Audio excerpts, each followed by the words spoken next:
Dan pemirsa, kita akan ikuti konferensi pers dari gugus tugas percepatan penanganan COVID-19 oleh Doni Monardo. Assalamualaikum warahmatullahi wabarakatuh. Salam sejahtera kita semua. Bapak dan Ibu sekalian, serta saudara-saudara sekalian yang hormat, berkaitan dengan kebijakan penanggulangan COVID-19, maka yang berkaitan dengan pemerintahan daerah, pertama, saya selaku Mendagri bersama dengan Menteri Keuangan Sri Mulyani pada hari Minggu yang lalu sudah mengeluarkan 2 peraturan yang berkaitan dengan revisi APBD, yaitu Peraturan Menteri Keuangan atau PMK Nomor 6 Tahun 2020 dan Peraturan Mendagri Nomor 20 Tahun 2020. Yang intinya adalah daerah dapat melaksanakan revisi realokasi APBD dengan fokus untuk meningkatkan kapasitas di bidang kesehatan, baik dalam rangka peningkatan kapasitas rumah sakit agar sesuai standar dalam rangka menangani isu COVID, coronavirus disease 2019, dan juga kampanye pencegahan. Kemudian yang kedua adalah untuk meningkatkan daya tahan ekonomi masyarakat, terutama masyarakat yang rentan, masyarakat yang belum mampu ini diberikan bantuan selain dari pemerintah pusat tentunya memberikan dukungan melalui bantuan sosial dan lain-lain. Kemudian juga yang ketiga, membantu dunia usaha agar ekonomi kita tetap bergerak, tetap berjalan, terutama pada pengusaha UMKM dan pengusaha-pengusaha mikro ini akan dibantu baik dalam bentuk kebijakan maupun dalam bentuk bantuan lainnya, sehingga usahanya tetap bisa berjalan dan tetap bisa menggerakkan roda ekonomi di daerah masing-masing. Kemudian kurangi kegiatan-kegiatan yang tidak urgent, seperti kegiatan seremonial, meeting-meeting yang tidak perlu, bahkan perjalanan dinas yang tidak perlu, itu dapat digeser untuk mendukung 3 program yang utama tadi yang penting. Sekali lagi, meningkatkan kapasitas di bidang kesehatan, daya tahan ekonomi masyarakat, serta menjaga pertumbuhan dan kehidupan dunia usaha. Kemudian yang kedua, sebagaimana tadi disampaikan oleh Kepala Gugus Tugas dan juga menjadi Kepala PDD, Pak Doni Monardo, dan juga Bapak Presiden sudah menjelaskan bahwa penentuan tentang kebijakan, terutama status darurat misalnya di daerah, harus dikonsultasikan dengan gugus tugas yang ada di pusat, terutama Kepala Gugus Tugas Percepatan Penanganan COVID-19. Karena kebijakan-kebijakan tersebut sangat terkait dengan bidang-bidang lain, misalnya masalah ekonomi, moneter, dan fiskal. Bagaimana kita ketahui bahwa di dalam Undang-Undang Nomor 23 Tahun 2014 tentang pemerintahan daerah, urusan pemerintahan dibagi 3. Yang pertama adalah urusan pemerintahan absolut atau mutlak. Itu adalah menjadi tanggung jawab pemerintah pusat, meliputi bidang pertahanan, keamanan, agama, justisi, politik luar negeri, dan moneter serta fiskal. Ada 6 bidang. Kebijakan-kebijakan yang dilaksanakan oleh pemerintah daerah seyogianya jika ini akan terkait dengan 6 bidang ini, harus dikonsultasikan dengan pemerintah pusat, di sini terdapat gugus tugas percepatan penanganan. Kemudian kita mengetahui juga bahwa ada urusan pemerintahan yang konkuren, yaitu urusan pemerintahan yang didelegasikan kepada pemerintah daerah. Ada 2 macam, yaitu yang wajib dan yang pilihan. Yang wajib seperti masalah pendidikan, kesehatan, dan standar pelayanan minimal lainnya, dan pilihan sesuai dengan karakteristik wilayah. Ini adalah kewenangan daerah yang didesentralisasikan. Kemudian ketiga adalah urusan pemerintahan umum. Ini yang menyangkut terutama masalah wawasan kebangsaan, kesatuan bangsa, masalah toleransi. Ini menjadi urusan yang desentralisasi juga, namun dikoordinir oleh pusat. Oleh karena itu, sekali lagi, penentuan kebijakan status wilayah, misalnya darurat atau tidak, itu akan bersentuhan dengan urusan pemerintahan lainnya, termasuk yang absolut, terutama masalah moneter dan fiskal. Itulah pentingnya untuk berkonsultasi dan diputuskan di tingkat nasional. Kemudian yang lain adalah kebijakan untuk kunjungan ke luar negeri bagi pejabat daerah yang sudah mengeluarkan surat edaran untuk kegiatan-kegiatan kunjungan ke luar negeri sedapat mungkin untuk ditunda, karena kasus coronavirus disease 2019 ini sudah menjadi pandemi, artinya sudah mengglobal. Lebih dari 120 negara sudah terpapar. Kita tidak ingin pejabat-pejabat kita, termasuk pejabat-pejabat daerah, baik eksekutif maupun legislatif, DPRD, ini terkena atau terpapar di luar negeri, atau mungkin terkena kebijakan yang seketika ditetapkan di negara yang bersangkutan, misalnya pembatasan keluar atau masuk. Kita tidak ingin ada yang stranded atau kemudian terjebak di negara yang datang. Oleh karena itu lebih baik untuk ditunda. Yang lain adalah masalah dana desa. Dana desa ini juga menjadi perhatian. Bapak Presiden sudah mengalokasikan dana desa untuk tahun 2020 sebanyak 72 triliun yang dibagi transfernya dalam 3 termin per 4 bulan, 40%, 40%, dan 20%.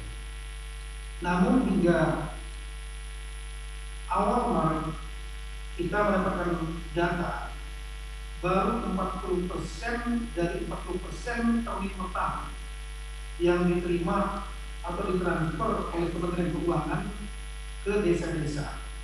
Artinya masih ada 60% dari 40% tahap pertama ini belum tertransfer. Persoalannya adalah karena perangkat desa atau pemerintah desa belum menyelesaikan syarat-syarat untuk dilaksanakan transfer oleh Kementerian Keuangan. Di antaranya belum adanya APBDes, anggaran pendapatan belanja desa. Kemudian yang kedua, adanya review yang dilakukan oleh tingkat kecamatan. Untuk itu, saya sudah berkoordinasi dengan Menteri Keuangan dan juga dengan Bapak Presiden agar secepat mungkin perangkat desa mengajukan dan menyelesaikan semua syarat-syarat tersebut, dan pemerintahan di tingkat kecamatan maupun kabupaten segera untuk membantu, jangan dipersulit, membantu agar persyaratan-persyaratan tersebut termasuk APBDes dan proposalnya segera diajukan ke Kementerian Keuangan untuk secepat mungkin ditransfer. Sehingga ketika sudah ditransfer ke desa, desa segera melakukan program padat karya. Dengan program padat karya ini kita harap akan timbul daya tahan ekonomi desa yang memberikan kontribusi untuk daya tahan ekonomi nasional menghadapi tekanan ekonomi yang sedang menghadapi dunia saat ini. Kemudian yang terakhir, sudah ada kebijakan dari Kemenpan dan juga Bapak Presiden sudah menyampaikan, yaitu aparatur sipil negara dapat melaksanakan kegiatan bekerja dari rumah. Kebijakan ini juga berlaku untuk aparatur sipil negara di tingkat daerah untuk bekerja dari rumah.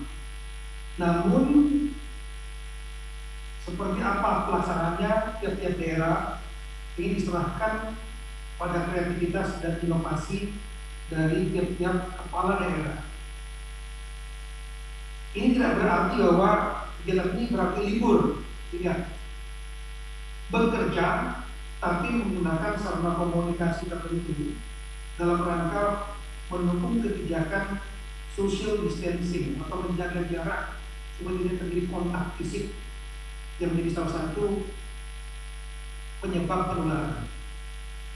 Karena itu silakan bekerja masing-masing dari rumah sesuai kebijakan dari kepala daerah, gunakan sarana komunikasi yang ada, dan yang paling utama layanan publik harus tetap berjalan, baik layanan publik sehari-hari, misalnya masalah dukcapil, masalah dokumen-dokumen kependudukan, maupun bidang-bidang yang lain, dan juga yang paling penting juga daerah masing-masing meskipun bekerja di rumah tetap menyiapkan logistik yang cukup untuk warga di daerah masing-masing.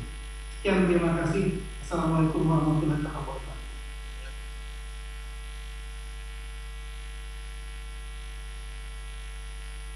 Mungkin akan ada pertanyaan dari kawan-kawan media sekalian. Kebetulan saya didampingi oleh sejumlah tim pakar yang tentunya nanti akan bisa menjelaskan secara detail, secara teknis tentang apa yang harus dilakukan.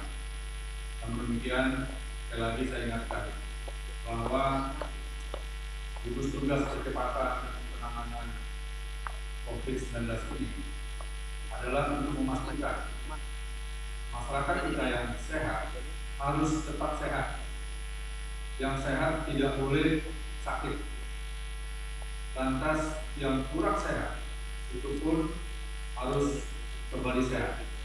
Apalagi yang sekarang dalam kondisi sakit, semaksimal mungkin harus kita sembuhkan.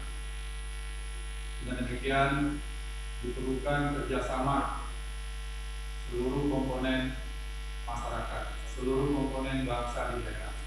Harus kompak, harus bersatu, harus bisa menunjukkan sikap gotong royong yang baik, saling membantu. Mudah-mudahan dengan ikhtiar kita untuk bisa bekerja sama mengikuti anjuran-anjuran yang telah diberikan oleh pemerintah, termasuk pemerintah daerah dan sejumlah tokoh.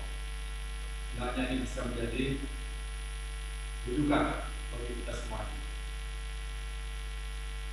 Silakan kalau ada pertanyaan. Terima kasih Pak. Tadi ada beberapa pertanyaan Pak. Kita seleksi. Yang pertama, uji virus corona tidak lagi hanya di Badivantest. Lalu di mana saja sekarang lokasinya untuk tes? Pertama itu. Kemudian update rumah sakit khusus untuk penyakit menular apa di Pulau Galang sampai saat ini sudah seperti apa kesiapannya. Kemudian tiga saja dimungkinkan Pak. Apa strategi khusus gugus tugas yang dipimpin Pak Dodi Munardo samakan dengan Kemenkes kemarin atau ikut prosedur sesuai Undang-Undang Penanggulangan Bencana? Saya kira tiga begitu Pak. Nanti saya. Itu yang pertama.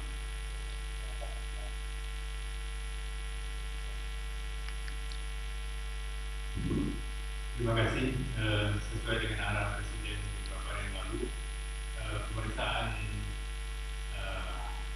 PCR PCR untuk SARS-CoV-2 ini sudah dapat dilakukan di luar Litbangkes, yaitu ada Litbangkes, kemudian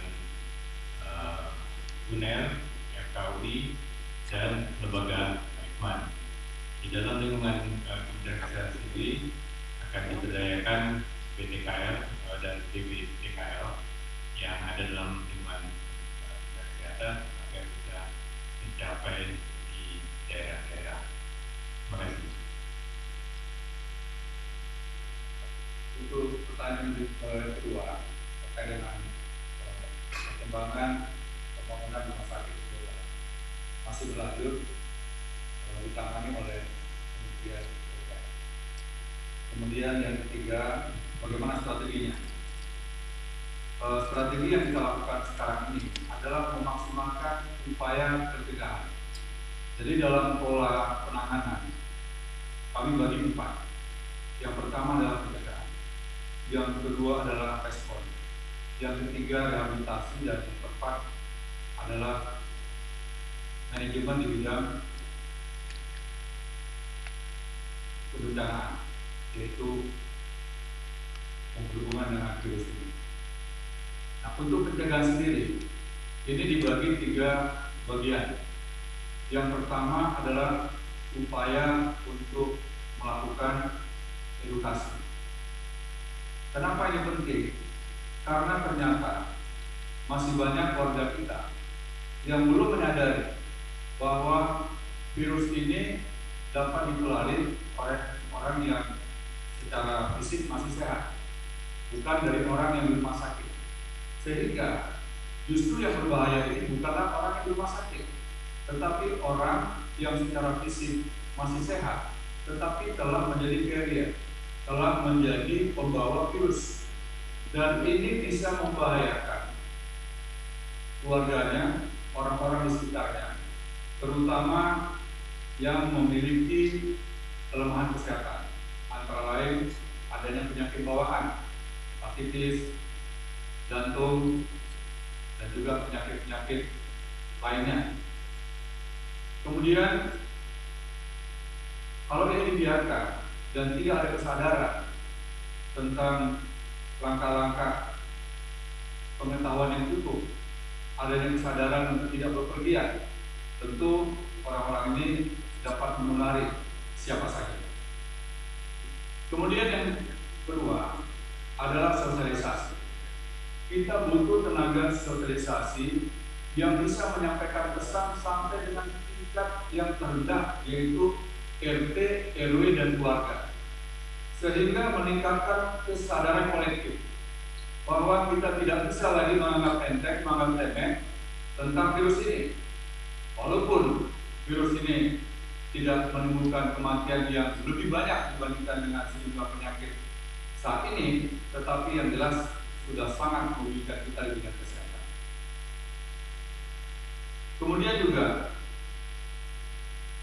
upaya sosialisasi yang bisa dilakukan melalui media sosial. Saya selaku Kepala Gugus Tugas sangat mengharapkan bantuan dari seluruh komponen masyarakat, terutama kawan-kawan media, dan lebih khusus juga para kawan-kawan yang memang sering memanfaatkan media sosial untuk memberikan narasi, meningkatkan persatuan dan kesatuan, bahwa sekarang ini musuh bersama kita adalah virus, dan virusnya tidak kelihatan, tetapi dirasakan dampaknya. Dan ini harus memberikan dorongan untuk meningkatkan kesadaran bela negara, sebagaimana dalam Pasal 27 Undang-Undang Dasar 1945. Setiap warga negara wajib dan berhak ikut serta dalam program bela negara. Nah, kalau kesadaran ini tidak muncul, pemerintah baik pusat maupun daerah serta para aparat lain sudah bekerja semaksimal mungkin, tetapi masyarakat tidak mengindahkan aturan-aturan tentang larangan untuk berkumpul dengan jumlah tertentu, mengatur jarak antar orang dengan orang lainnya yang dapat membahayakan satu sama lainnya, tentunya tidak akan efektif. Kemudian juga sosialisasi yang melibatkan seluruh komponen, termasuk relawan, termasuk unsur-unsur pemerintah pusat yang ada di daerah, khususnya TNI dan Polri, sehingga seluruh komponen masyarakat sampai tingkat keluarga memahami tentang ancaman bahaya virus ini. Dengan demikian, masyarakat bisa melakukan langkah-langkah pencegahan. Kalau langkah-langkah ini sudah efektif dan dipahami dengan baik oleh seluruh komponen masyarakat, maka kita mampu melindungi warga negara kita yang masih sehat. Kemudian yang berikutnya adalah mitigasi. Nah, mitigasi ini adalah mengurangi risiko. Bagaimana tempat-tempat transportasi umum, bus-bus umum, dan juga fasilitas publik lainnya harus dijaga kebersihannya, harus dijaga jarak antar orang per orang di dalam kendaraan. Tadi sekitar pukul 15:45, Bapak Gubernur DKI Jakarta, Bapak Anies Baswedan, telah berkomunikasi dengan Kepala Gugus Tugas, dan saya menganjurkan agar di semua tempat-tempat halte, stasiun, baik itu kereta api, bus dan sebagainya, ditempatkan petugas yang dapat memberikan informasi kepada pengendali kendaraan, sehingga apabila terjadi penumpukan, maka harus segera Transjakarta atau bus segera bergerak, sehingga tidak boleh terjadi penumpukan. Karena terjadinya penumpukan akan sangat membahayakan kesehatan siapapun juga. Demikian juga upaya-upaya untuk menggunakan pengeras suara, mengingatkan masyarakat yang ada di keramaian untuk menjaga jarak harus lebih dari 1 meter. Nah, ini kalau bisa dilakukan dengan baik, mitigasi dengan seperti ini akan sangat membantu. Termasuk juga kesadaran kolektif harus dibangun. Seperti contohnya pada saat cuaca terik, mulai pagi menjemur barang-barang yang ada di rumah untuk terkena cahaya matahari. Seperti contohnya kasur, bantal, guling, dan juga termasuk karpet. Mitigasi lainnya adalah meminta kepada seluruh pihak yang memanfaatkan karpet-karpet di tempat apa saja, baik di hotel, di rumah ibadah, di restoran dan sebagainya, agar untuk sementara menggulung karpet-karpet tersebut. Karena kita tidak tahu, salah satu di antara saudara-saudara kita atau masyarakat yang ada mengalami atau telah terpapar virus ini, kemudian bersin, kemudian batuk, lantas percikannya berada di karpet itu, maka ini akan menjadi hal yang mempercepat penularan. Itu adalah proses pencegahan. Jadi kita harus berusaha semaksimal mungkin, harus bisa bekerja sama satu sama lainnya, harus kita jaga masyarakat kita yang masih sehat tidak boleh sakit. Kemudian yang kedua adalah respon. Respon ini kita bagi beberapa bagian. Yang pertama adalah prinsip pelacakan dari data-data yang telah diberikan. Kita harus membentuk tim reaksi cepat yang terdiri dari unsur medis dibantu oleh unsur-unsur lainnya, terutama unsur aparat, baik itu kepolisian, TNI, dan juga aparat daerah, sehingga bisa mendapatkan data dengan mudah siapa yang telah berhubungan. Dengan demikian kita bisa mampu atau bisa memberikan informasi kepada satu tempat, paling tidak sampai dengan tingkat desa atau kelurahan, bahwa ada warganya yang terpapar, bahwa ada keluarganya juga yang diduga telah terpapar. Maka di sini dituntut ke pemimpinan kepala desa untuk bisa melakukan upaya-upaya bersama, memberikan bantuan kepada keluarga-keluarga yang telah menderita, yang mungkin tidak perlu dirujuk dulu ke rumah sakit. Kemudian juga kami telah memperbanyak tim relawan dari IB, dari beberapa perguruan tinggi, fakultas kedokteran, dan juga dari relawan-relawan medis lainnya yang bersedia menjadi konsultan, yang menjadi dokter online, yang kiranya membantu. Dan mereka-mereka ini tentunya lebih paham, sehingga warga masyarakat bisa mendapatkan informasi yang benar. Kemudian adanya tingkat kepedulian untuk memberikan backup kepada saudara-saudara kita, kepada keluarga kita yang mungkin secara finansial hidupnya tergantung dari buruh harian, seperti buruh harian, artinya gajinya harian, sehingga tidak memiliki lagi kemampuan untuk menafkahi keluarga. Dan ini kami sangat berharap kerjasama yang ada di daerah untuk memberikan support. Karena kalau ini tidak dibantu, ketergantungannya sudah tidak ada lagi yang memperhatikan. Ini juga cepat atau lambat akan membahayakan yang lain. Kemudian yang berikutnya adalah perawatan. Perawatan dibagi dua. Perawatan untuk mereka yang cukup melakukan karantina mandiri di rumah masing-masing, dan mereka yang bisa melakukan karantina yang telah disiapkan. Pemerintah daerah kita harapkan menyiapkan fasilitas-fasilitas yang ada di daerah. Mungkin ada hotel yang bisa dimanfaatkan, yang bisa ditata kembali, sehingga bisa digunakan untuk tempat peristirahatan sementara bagi masyarakat kita yang saat ini mungkin membutuhkan. Dengan dua kelompok ini, dua cara seperti ini akan mengurangi jumlah warga yang datang ke rumah sakit. Karena walaupun kita telah menyiapkan 132 rumah sakit pemerintah, 109 rumah sakit TNI, dan juga 65 rumah sakit Polri, serta ada puluhan lagi rumah sakit BUMN, ditambah lagi adanya partisipasi dari sejumlah pengusaha yang bersedia rumah sakitnya